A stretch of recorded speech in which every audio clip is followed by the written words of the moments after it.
Bismillahirrahmanirrahim. Assalamualaikum warahmatullahi wabarakatuh. Innal hamdalillah nahmaduhu wa nasta'inuhu wa nastaghfiruh wa na'udzu billahi min sururi anfusina wa min sayyiati a'malina. Man yahdihillahu fala mudilla lahu wa may yudlil fala hadiya lahu.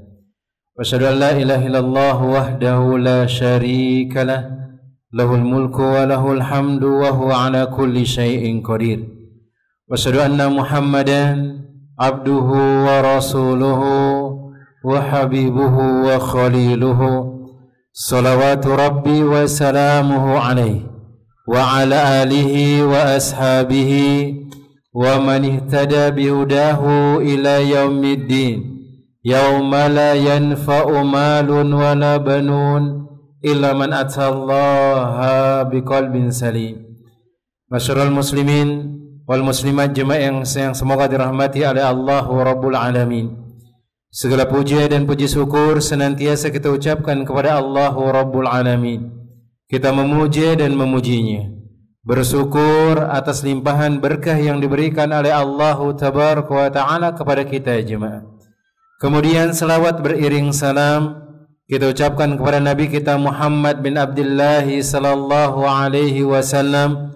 Allahumma salli wa sallim wa zid wa barik wa an'im ala sayyidina wa maulana Muhammad bin Abdullah sallallahu alaihi wasallam.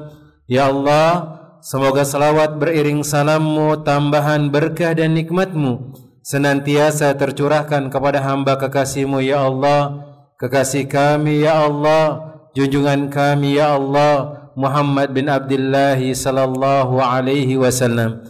Jemaah yang semoga dirahmati oleh Allah Tabaraka wa Ta'ala. Alhamdulillah pada kesempatan sore hari yang berbarokah ini, dan semoga kita diberkahi oleh Allah Tabaraka wa Ta'ala, kita bisa duduk, kita bisa melanjutkan pelajaran dan kajian kita membahas kitab yang dituliskan oleh Syekh Fuad bin Abdul Aziz hafizahullahu ta'ala, yaitu Kitabul Adab atau kumpulan adab Islami yang hendaknya seorang muslim memiliki dan dia beradab dengan adab-adab tersebut. Kemudian di sini kita akan melanjutkan masih tentang permasalahan adab-adab ketika hendak tidur, yaitu adab yang kelima, yaitu halaman yang ke-296.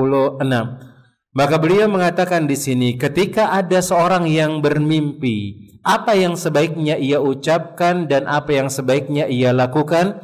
Kalau yang dia mimpikan adalah sesuatu yang baik, kemudian bagaimana kalau yang dia impikan adalah sesuatu yang buruk? Maka Nabi Shallallahu Alaihi Wasallam mengajarkan kita ada adab-adab yang harus kita lakukan dengan hal tersebut.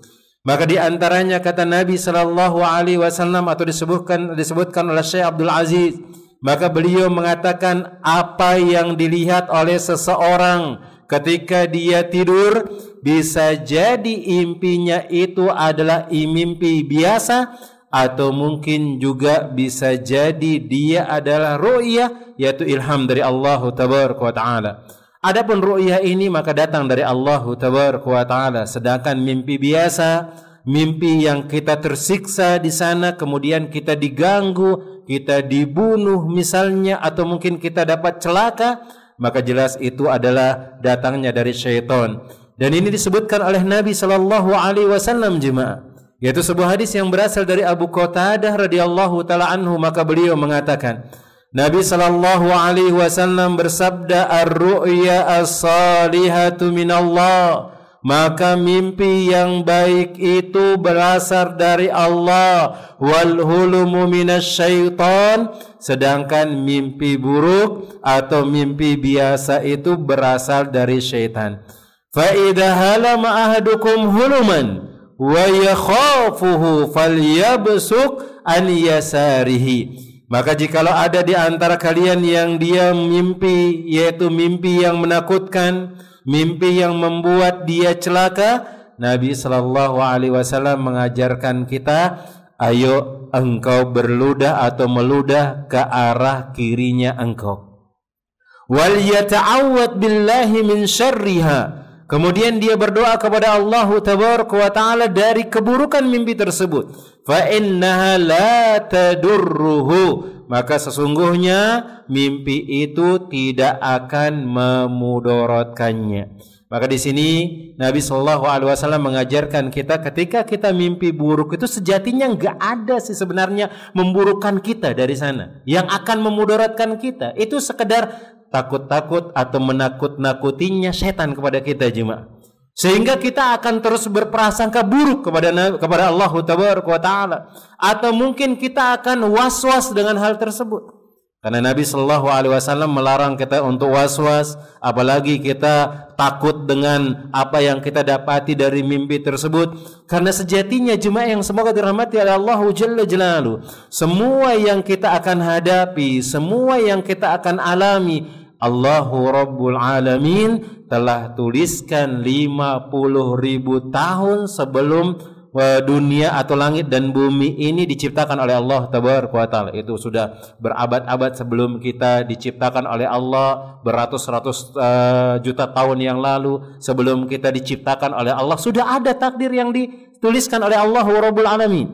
Maka kita tidak perlu takut dengan mimpi ketika kita mendapati mimpi yang buruk. Maka yang diajarkan oleh Nabi SAW adabnya adalah engkau meludah ke arah kiri engkau sebanyak 3 kali. Kemudian engkau berdoa kepada Allah Tabaraka wa Ta'ala supaya engkau tidak dimudaratkan dari mimpi tersebut. Yang maksudnya dimudaratkan di sini, kadang orang nggak dimudaratkan.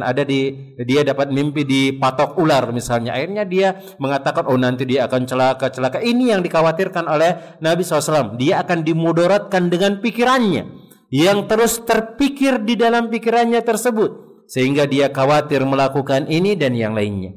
Kemudian disebutkan juga dalam Sahih Imam Bukhari rahimahullahu ta'ala, maka beliau mengatakan, faman ra'a syai'an yakrahuhu falyanfis an shimalihi salasan wal yata'awwad minasyaiton. Maka barang siapa di antara kalian yang bermimpi sesuatu yang dia benci, maka hendaknya dia meludah ke sebelah kirinya sebanyak 3 kali dan hendaknya dia berlindung kepada syaitan. Meludah ini enggak mesti harus dikeluarkan, air liurnya banyak.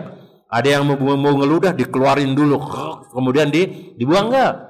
Maka silakan meludah biasa. Meludah biasa, mungkin dia mengatakan seperti itu. Maka ini dibolehkan dan itu adalah meludah.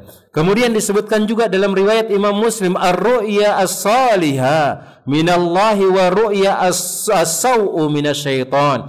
Faman ra'a ru'yata fakariha minha syai'an falyanfus an yasarihi wal yata'awwad billahi minasyaitan la tadurruhu wa la yukhbir biha ahadan fa in ra'a ru'yan hasanatan falyubshir wa la yukhbir illa man yuhibbu. Maka ini sama kata Nabi SAW, kalau ada orang yang bermimpi baik maka itu dari Allah Jalla Jalaluhu, dia bersyukur, mudah-mudahan dia mendapatkan keberkahan di sana dari mimpinya. Kemudian kalau dia mimpi buruk maka itu jelas dari syaitan. Kemudian Nabi SAW mengatakan hendaknya dia meludah ke arah kirinya, dia berlindung kepada Allah dari godaan syaitan dan tidak akan memudaratkan dia apapun yang akan memudaratkan dia, maka tidak akan dimudaratkan dengan hal tersebut.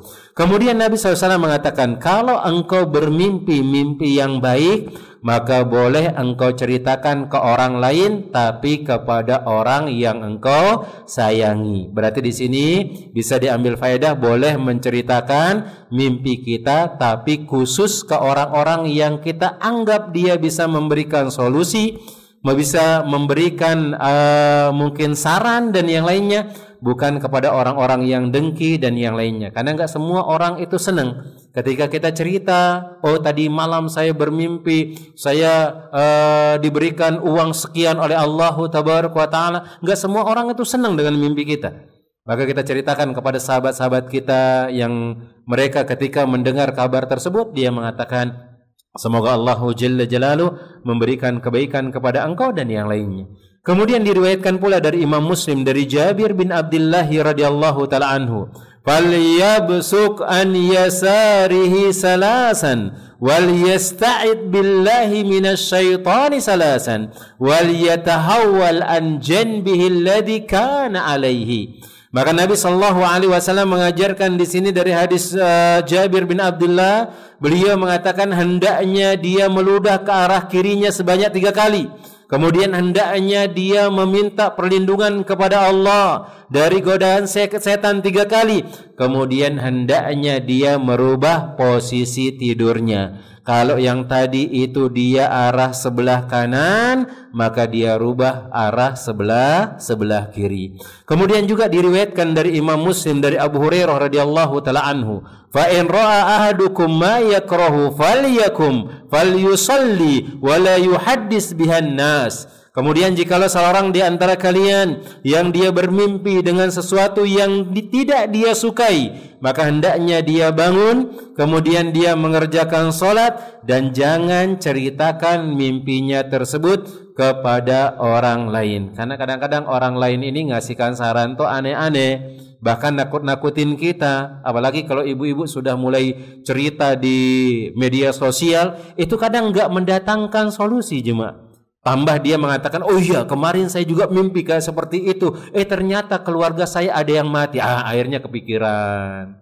Akhirnya akan membuat dia stres. Akhirnya akan membuat dia lemah. Kemudian dia khawatir tidak mau melakukan ibadah ini dan yang lainnya. Maka itu yang ditakutkan oleh Nabi Sallallahu Alaihi Wasallam.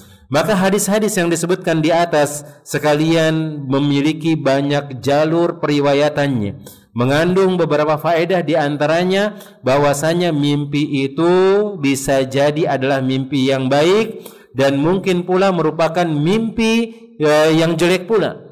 Mimpi yang baik berasal dari Allah Subhanahu wa taala, sementara mimpi yang buruk itu berasal dari setan. Di antara pula bahwasanya barang siapa yang bermimpi dengan mimpi yang baik, maka hendaknya dia mengabarkan dan kemudian hendaknya dia mengharapkan kebaikan, dan janganlah ia mengabarkannya kecuali kepada orang-orang yang dia cintai. Ini yang disebutkan oleh Nabi, boleh diceritakan, tapi diceritakan kepada orang-orang yang kita cintai. Karena biasanya orang-orang itu akan memberikan saran yang terbaik, kemudian akan memberikan semangat dan yang lainnya. Adapun mimpi-mimpi yang buruk maka diusahakan tidak perlu disampaikan, karena itu adalah dari syaitan dan kita diperintahkan untuk berlindung kepada Allah Tabaraka wa Ta'ala dari setan tersebut. Kemudian karena mimpi itu merupakan kabar gembira dari Allah, dan diriwayatkan oleh Imam Ahmad disebutkan, barang siapa yang bermimpi dengan mimpi yang membuatnya takjub, maka hendaknya dia menceritakannya, karena mimpi itu merupakan kabar gembira yang datang dari Allah. Tapi ingat, kepada orang-orang yang kita cintai, yang dia senang dan bisa berbagi kebahagiaan dengan kita.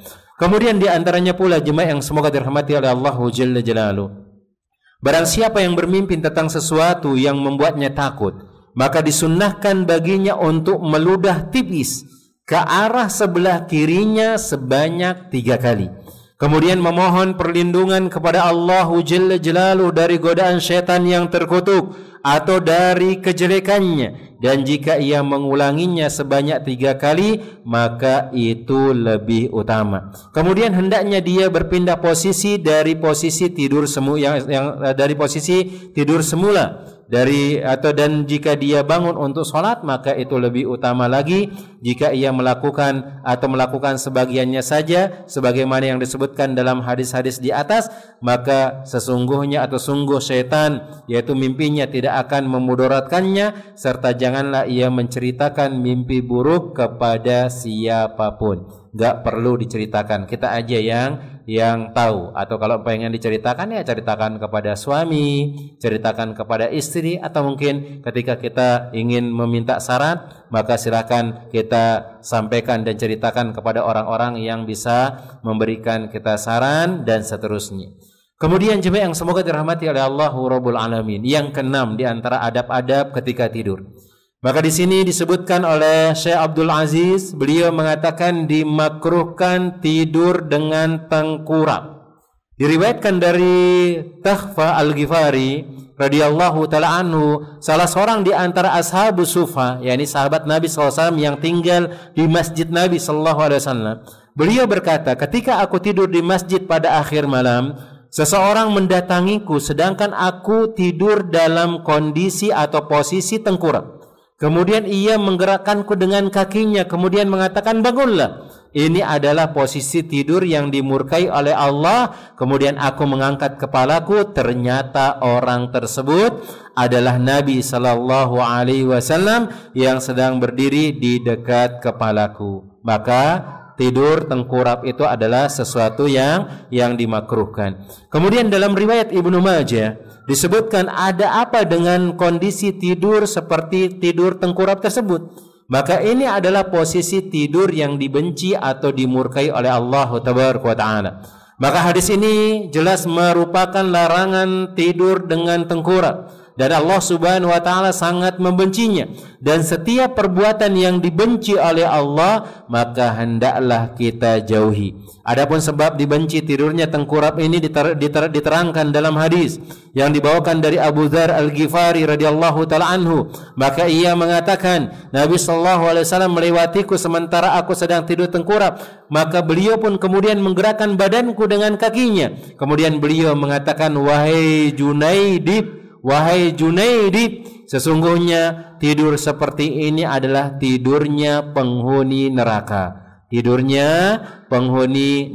Maka dengan hadis ini semakin jelas pula bahwa sebab dibencinya tidur tengkurap karena menyerupai tidurnya para ahli neraka. Wallahu ta'ala alam.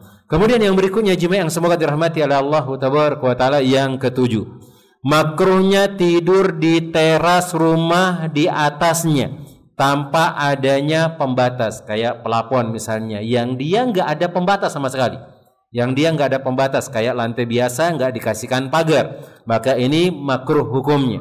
Kenapa? Dan ini disebutkan oleh Nabi Shallallahu Alaihi Wasallam dari sebuah hadis dari Ali bin Syaibah radhiyallahu taala anhu, beliau mengatakan, man bata ala dhahri baitin laisa alaihi hijabun faqad bari'at minhu adzimma. Barang siapa yang tidur di teras rumahnya tanpa pembatas, maka lepaslah penjagaan atasnya. Ini disebutkan. Kemudian dijelaskan dalam hal ini tentang permasalahan, yaitu tidur di lantai atas, karena orang-orang Arab dulu dia ada lantai atasnya tapi dia tidak ada penghalang tembok kecil.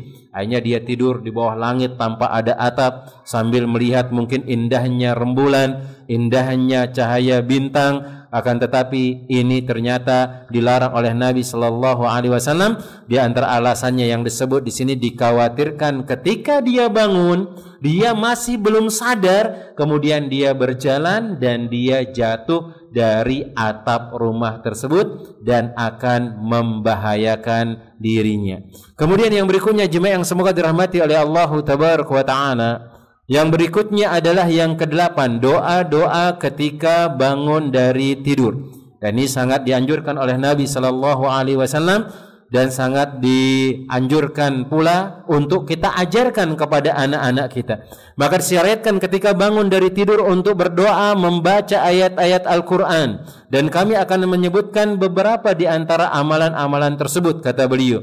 Di antaranya adalah barang siapa yang terbangun di waktu malam, maka hendaknya ia mengatakan, La ilaha illallah wahdahu la syarikalah, lahul mulku wa lahul hamdu wa huwa ala kulli syai'in qadir, alhamdulillah wa subhanallah wa la ilaha illallah, Allah wallahu akbar, wala haula wala quwata illa billah. Ini doanya.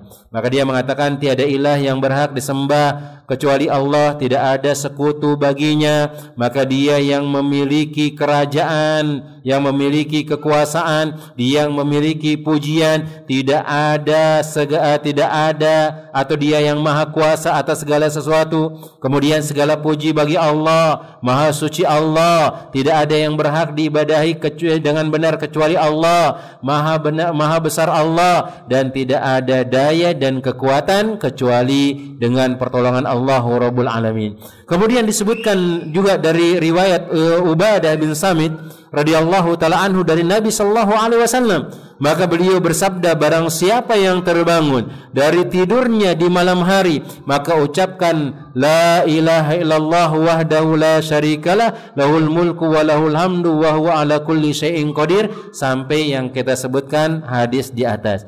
Kemudian dia mengatakan Allahumma ghfirli, ya Allah ampunilah dosa-dosaku, atau berdoa niscaya Allah akan mengabulkan, dan jika ia berwudu kemudian salat maka salatnya akan diterima. Ini yang pertama, ini yang dibaca, la ilaha illallah wahdahu la syarikalah lahul mulku wa lahul hamdu wa huwa ala kulli syai'in qadir, alhamdulillah wa subhanallah wa la ilaha illallah wallahu akbar wa la haula wa la quwata illa billah. Kemudian dia tambahkan Allahumma ghfirli. Kemudian yang berikutnya adalah membaca 10 ayat terakhir dari surat Ali Imran. Dan ini diterangkan dalam hadis yang diriwayatkan oleh Ibnu Abbas radhiyallahu taala anhuma. Ketika ia bermalam di rumah bibinya yaitu Maimunah, Ibnu Abbas berkata, hingga pada pertengahan malam, aku beberapa saat sebelum sedikit atau setelahnya Rasulullah sallallahu alaihi wasallam terbangun, lalu duduk, kemudian beliau mengusap bekas tidurnya dari wajah dan tangannya, kemudian beliau membaca 10 ayat terakhir dari surat Ali Imran. Lalu beliau sallallahu alaihi wasallam berdiri menuju wadah, yakni menuju tempat air. Kemudian beliau yang menuju ke tempat air yang bergelantungan. Kemudian beliau pun berwudu darinya, kemudian memperbagus wudunya, dan beliau pun mengerjakan salat. Nah, ini di antara anjurannya. Kemudian yang berikutnya, yang ketiga, di antara doa yang diajarkan oleh Nabi sallallahu alaihi wasallam adalah mengatakan alhamdulillahilladzi ahyana ba'dama amatana wa ilaihin nusur. Segala puji bagi Allah yang telah menghidupkan kami setelah Dia mematikan kami, dan kepadanya lah kami akan dibangkitkan. Kemudian diriwayatkan pula dari Hudzaifah ibn al-Yaman radhiyallahu taala anhu, ia berkata, ketika Nabi sallallahu alaihi wasallam hendak beristirahat di tempat tidur beliau, ini sebelum tidur, hendak tidur kita, maka diajarkan oleh Nabi sallallahu alaihi wasallam, beliau mengatakan bismikallah amutu wa ahya, dengan menyebut namamu ya Allah aku mati dan aku hidup. Kemudian ketika bangun beliau mengatakan doa yang tadi kita sebutkan, alhamdulillahilladzi ahyana ba'dama amatana wa ilaihin nusur. Ya Allah, segala puji hanya bagimu yang telah menghidupkan kami setelah engkau mematikan kami, dan kepadanya lah kami akan dibangkitkan. Maka ini diantara adab-adab yang diajarkan oleh Nabi sallallahu alaihi wasallam ketika kita hendak menuju tempat tidur kita. Yang kita sebutkan tadi diantaranya adalah ketika kita bermimpi, memimpi atau bermimpi hal yang baik, maka kita berdoa mudah-mudahan Allah memberikan kebaikan hal tersebut.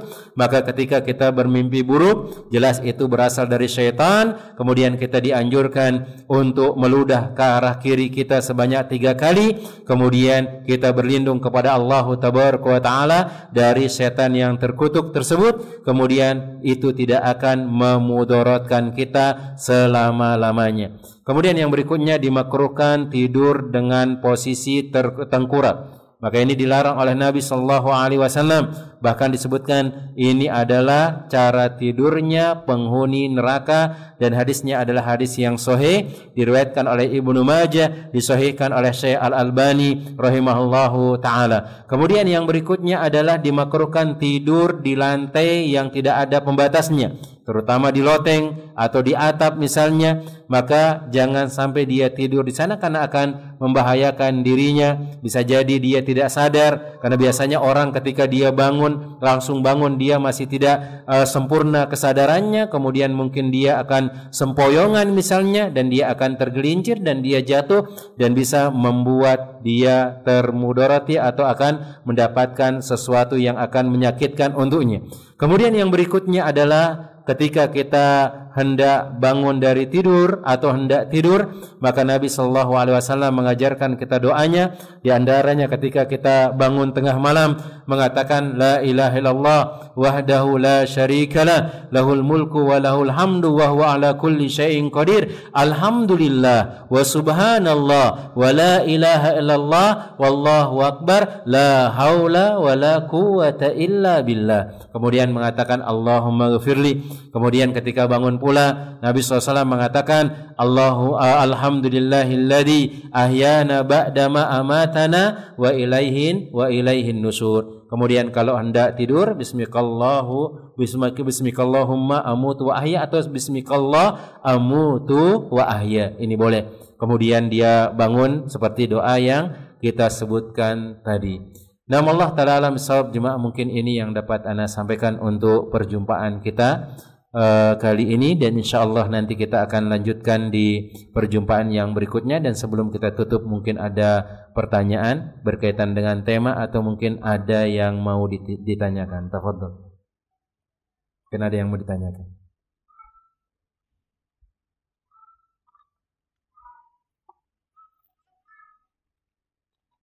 Waalaikumsalam.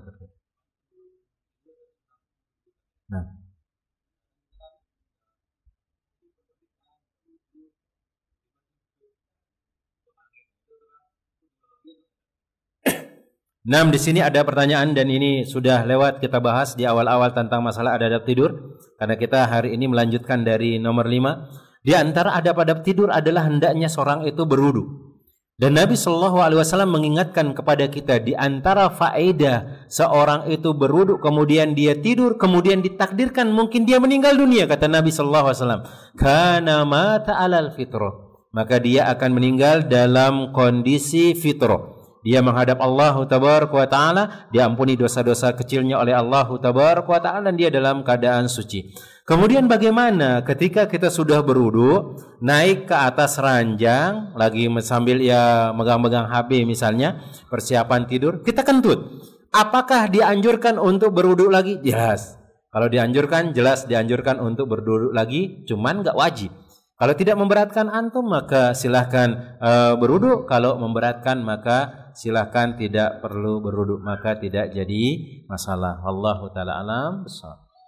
Nah, ada yang lain lagi?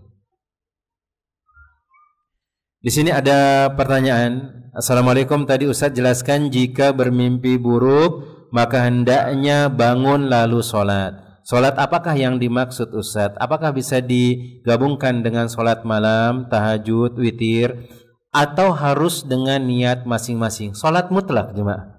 Sholat mutlak. Dan sholat mutlak ini boleh sholat mutlak. Nabi Shallallahu Alaihi Wasallam ketika kumpul dengan para sahabat, kemudian beliau merasa capek dengan dunia ini, jemaah. Capek dengan urusan dunia ini. Akhirnya beliau mengatakan kepada Bilal, ya Bilal, kum arihna bis sholat. Wahai Bilal, ayo bangun. Bangun, iqamatkan, ayo kita sholat. Ayo kita sholat. Karena orang-orang dahulu itu kalau capek masalah dunia, capek mikir, sholat. Dan tidak ada ketentuan dari tidak ada niat khusus. Itu adalah sekedar sholat mutlak saja. Sholat ingin bermunajat kepada Allah Tabaraka wa Ta'ala, itu namanya sholat mutlak. Dia bangun dari tidurnya, dia sholat. Tapi bagaimana kalau kita gabung dengan sholat tahajud? Boleh, silakan. Karena sebagian ada amalan-amalan sunnah yang sejenis, itu boleh digabung. Boleh digabung. Ketika antum menganggap bahwasanya tahiyatul masjid itu sunnah, kemudian orang sudah selesai azan misalnya, antum mau sholat qobliyah, antum gabungkan dia sekaligus 2 rakaat saja. 2 rakaat saja itu boleh. Silakan, boleh digabungkan dengan sholat tahajud, boleh dia gabungkan dengan sholat witir, boleh. Tapi yang jelas, sholat yang dilakukan oleh Nabi Shallallahu Alaihi Wasallam ini adalah sholat mutlak. Sholat yang kapanpun boleh kita kerjakan, dengan syarat jangan di waktu-waktu yang terlarang. Mana waktu-waktu yang terlarang? Ketika matahari terbit sampai matahari itu 1 tombak. Ketika matahari pas berada di atas kepala kita. Kemudian yang ketiga, ketika matahari hendak terbenam sampai benar-benar tenggelam. Itu dia waktu-waktu yang dilarang untuk mengerjakan sholat. Nah, sholat mutlak terserah. Nggak ada batasannya, jemaah. Sholat mutlak itu nggak ada batasannya. Sebagaimana yang dikerjakan oleh sahabat ketika dia datang pada hari Jumat. Kemudian ini disebutkan oleh Nabi SAW, siapa saja yang dia datang pada hari Jumat sambil menunggu imam, maka silakan dia sholat. Ma kutiba lahu an yusolli. Berapa saja dia yang dituliskan oleh Allah Jalla Jalaluhu dia sholat. Tapi 2 rakaat salam, 2 rakaat salam. Kenapa 2 rakaat salam, 2 rakaat salam? Karena ada ajaran dari Nabi SAW. Nabi SAW menyebutkan dari hadis dari Aisyah radhiyallahu ta'ala anha, salatul laili wa salatul nahari masna masna. Salat malam dan salat di siang hari itu adalah 2 rakaat, 2 rakaat salam. Bangkit lagi 2 rakaat salam, bangkit lagi sampai imam keluar untuk khutbah. Maka kalau sudah imam keluar untuk khutbah, boleh dia tahan dirinya. Nah, itu adalah salat mutlak. Kemudian jemaah yang semoga dirahmati oleh Allah Tabaraka wa Taala, di sini ada pertanyaan. Anak remaja ana di awal tidur miring ke kanan, namun ketika pagi harinya ana lihat sudah dalam posisi tengkurap. Bagaimana menyikapi hal tersebut, Ustaz? Sudah ana beri pijakan tentang dilarang tidur dengan tengkurap, namun belum.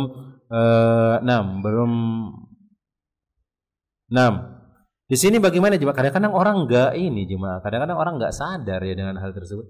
Kadang juga kita, bukan anak kita saja jemaah, kadang kita juga seperti itu. Apalagi kalau ada bantal, misalnya bantal guling di samping kita, ya kadang kita peluk kayak seperti meluk istri, tengkurap pula kita. Awalnya miring, lama-lama tengkurap. Secara kita tidak sadar. Kalau kita memang tidak sadar nih, Rabbana la tu'akhidna in nasina aw akhtana. Semoga Allah Tabaraka wa Ta'ala tidak menghinakan kita dan tidak menghukum kita dengan hal tersebut. Adapun kita sudah berusaha posisi dengan kanan, tiba-tiba karena kondisi apa bolak-balik. Karena kan kadang-kadang kita mencari posisi tidur yang enak dan kadang nggak sadar dengan hal tersebut. Hal tersebut. Tapi kita berusaha untuk mengerjakan apa yang diajarkan oleh Nabi Sallallahu Alaihi Wasallam dan terus dinasihati.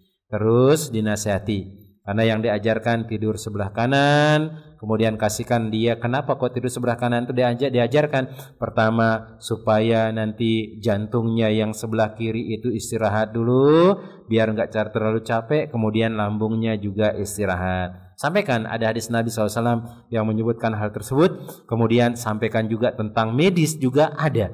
Disampaikan karena tidur sebelah kanan itu sangat bagus untuk jantung, kemudian untuk lambung, kemudian untuk yang lainnya.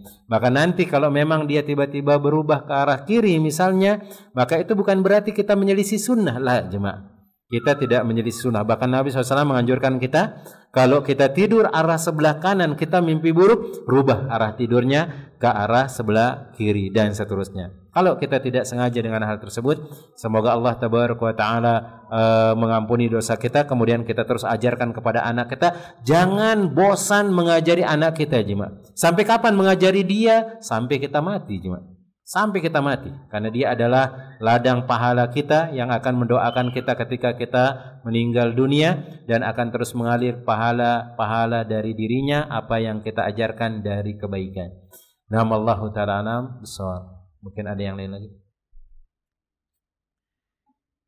Jemaah yang semoga dirahmati oleh Allah Tabaraka wa Ta'ala. Kalau tidak ada maka kita akan cukupkan. Insyaallah nanti kita akan masuk ke bab yang ke-13 tentang adab-adab ketika safar atau berpergian jauh. Maka ini nanti akan diajarkan oleh Nabi Sallallahu Alaihi Wasallam. Enggak boleh safar sendirian. Kemudian ada juga nanti kalau safar banyak orang nanti hendaknya ada pemimpin safarnya. Kemudian seterusnya. InsyaAllah kita akan bahas di perjumpaan yang berikutnya. Bismillahi tabaraka wa ta'ala. Semoga Allah tabaraka wa ta'ala memudahkan semua urusan kita, menjaga kesehatan kita, kemudian menjadikan kita orang-orang atau orang tua yang soleh dan soleha. Kemudian kita wariskan kebaikan dan ketaatan kepada Allah, kepada anak-anak kita. Terus kita ajarkan mereka sehingga kita dimasukkan ke dalam keridhaan Allah Rabbul Alamin, yaitu surganya. Amin ya Rabbal Alamin. Kita cukupkan dengan doa kafaratul majlis. Subhanakallahumma wa bihamdika asyhadu an la ilaha illa anta astaghfiruka wa atubu ilaik. Summa assalamu alaikum warahmatullahi wabarakatuh.